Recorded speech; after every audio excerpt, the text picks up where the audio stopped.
Eid special রেসিপিতে আজকের recipe হচ্ছে হাতে তৈরি লাচ্চা সেমাই। ঈদে আমাদের সেমাই ছাড়া একদমই চলে না। আমি আগে থেকে এই সেমাইটা বানিয়ে সংরক্ষণ করি, ভাবলাম আপনাদের সাথেও শেয়ার করি।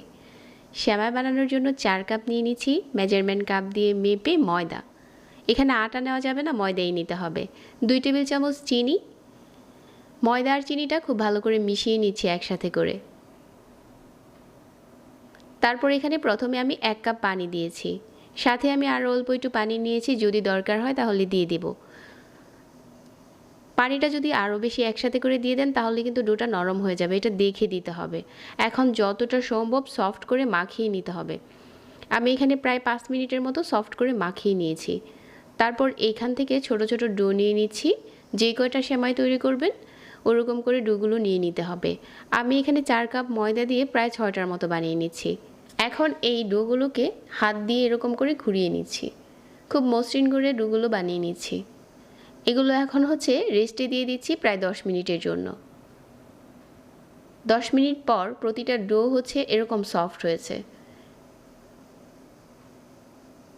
তো আমাদের ডোটা রেডি হয়ে গেছে। এখন একটা বড় ট্রেতে নিয়ে নিচ্ছি 2 কাপ সয়াবিন তেল, সাথে দিয়ে দিচ্ছি হাফ কাপ মিল্টেড বাটার, আর এখানে হাফ কাপ দিয়ে দিচ্ছি কর্নফ্লাওয়ার। এখানে ময়দা দিলে হবে না, কর্নফ্লাওয়ারটাই দিতে হবে। এখন প্রতিটা ডো এরকম করে তেল, বাটার আর কর্নফ্লাওয়ারের মিশ্রণতে ডুবিয়ে রাখছি, আর উপরটাতে এরকম করে দিয়ে দিচ্ছি। এভাবে করে প্রায় 30 মিনিটের মতো এই ডোটাকে রেখে দিতে হবে। আর 30 মিনিট পর ডোটা অনেক সফট হয়ে যাবে, আর এটা টানার জন্য একদম ঠিক আছে। একটা পাশ থেকে এভাবে করে ঘুরিয়ে ঘুরিয়ে তারপর হচ্ছে সার্কেলের মতো এরকম বানিয়ে প্যাচ দিয়ে দিতে হবে। তো এভাবে করে সবগুলো ঘোরাতে থাকবো। এক পাশ থেকে আপনি ঘুরিয়ে যাবেন, আরেকটা এমনিতেই সফট হয়ে যাবে। সেমাই বানানোর নিয়ম হচ্ছে এরকম, যেটা কিনা আপনি 5 থেকে 6টা একসাথে বানালে বেশি সুবিধা হয়। তাহলে আপনি এক পাশ থেকে যখন ঘুরিয়ে যাবেন আরেক পাশেরটা এমনিতেও সফট হয়ে আসবে। আর এটা তেলে ডুবিয়ে রাখলে কিন্তু এমনিতেই সফট হয়ে আসে। আর যত বেশি পেঁচাবেন সুতাগুলো তত চিকন হবে। তবে অনেক বেশি পেঁচানো যাবে না, তাহলে কিন্তু সেমাইগুলো আবার অনেক বেশি চিকন হয়ে যাবে। ওইটা আবার রান্না করার পর খেতে ভালো লাগবে না। আমি এখানে প্রায় 15 বারের মতো এরকম করে পেঁচিয়ে নিয়েছি। পেঁচানোটা একটু হিসাব রাখবেন। এই একই পাশ থেকে ঘুরিয়ে ঘুরিয়ে পেঁচিয়ে নিয়েছি।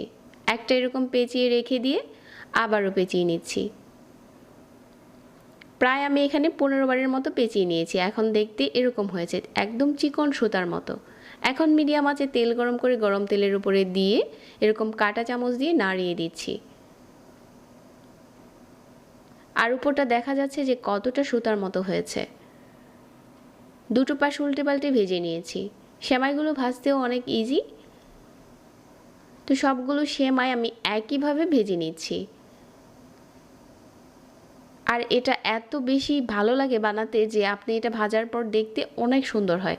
ঈদের জন্য আপনি বাইরে থেকে সেমাই না কিনে এভাবে করে হাতে তৈরি করে নিতে পারেন, একটু আগে থেকে বানিয়ে রেখে দিতে পারেন। সবগুলো সেমাই ভাজা হয়ে গেছে, আর এগুলো ভাজার পর দারুণ একটা কালার এসেছে। এই পর্যায়ে সংরক্ষণ করা যাবে। আসছে ঈদের জন্য নিজের হাতে তৈরি করুন স্বাস্থ্যকর উপায়ে লাচ্চা সেমাই, যেটা আপনাকে বাইরে থেকে কিনে খেতে হবে না। আর এটা কিন্তু অনেক ক্রিস্পি হয়েছে। চাইলে একটু মোটা করেও বানাতে পারেন, যাদের কাছে মোটাটা ভালো লাগে। তো এখন হচ্ছে আমি এই সেমাইগুলো সংরক্ষণ করব। এরকম একটা পলি নিয়ে একটার উপরে একটা দিয়ে রেখে দিচ্ছি, যে কোনো কৌটোতে ভরে। বানানো হয়ে গেল হোমমেড লাচ্চা সেমাই। আশা করছি আজকের রেসিপিটা ভালো লেগেছে আর সেই সাথে অনেক কাজে দেবে। রেসিপি ভালো লাগলে পেজ ফলো করে রাখবেন আর আমাদের চ্যানেল সাবস্ক্রাইব করবেন। সবাই অনেক ভালো থাকবেন। আজকে এখানে বিদায় নিচ্ছি। আল্লাহ হাফেজ।